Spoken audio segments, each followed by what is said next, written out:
میں یہ تھوڑا وہ لات کے اس میں دیکھ رہا تھا کہ اگر جیسے کوئی بیوی فوت ہو گئی تو اس کے تو جو آپ کے بچے تھے، لیکن اگر آپ نے دوسری شادی کی اور وہ بچے جو اس کے ساتھ ہے وہ آپ بایولوجیکل آپ کے نہیں ہیں، تو کیا اس میں بھی یہ اسی طرح ڈویژن ہوگی جس طرح یہ بتائی گئی ہے؟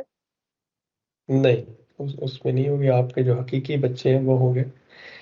تو جب وہ فوت ہوگی، خاتون فوت ہوگی، جو بچے ساتھ لے کے آئے گی، اس کی جائیداد میں سے پھر اس کو ملے گا، ان کو بچوں کو ملے گا.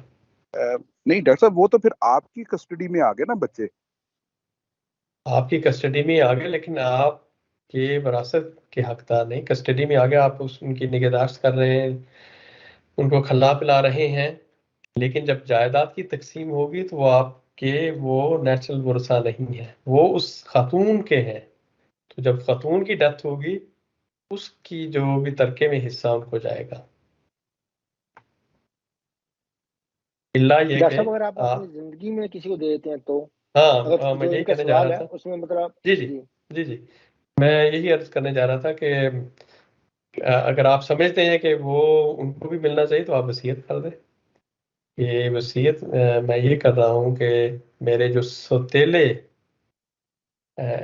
اولاد ہے، ستیلے بچے ہیں، ان میں یہ تقسیم ہو جائے گا اس طرح. تو وصیت کر سکتے ہیں اس کے حق میں. تو اسی لیے دیکھیں نا، آپ نے اللہ تعالیٰ نے وصیت کا دروازہ کھلا رکھا ہے.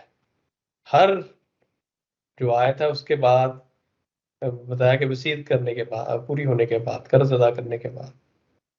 تو یہ خود ظاہر کر رہا ہے کہ اللہ تعالیٰ بار بار ایمفیسائز کر رہے ہیں کہ وصیت کی اگر ضرورت ہو تو وہ کر دی جائے.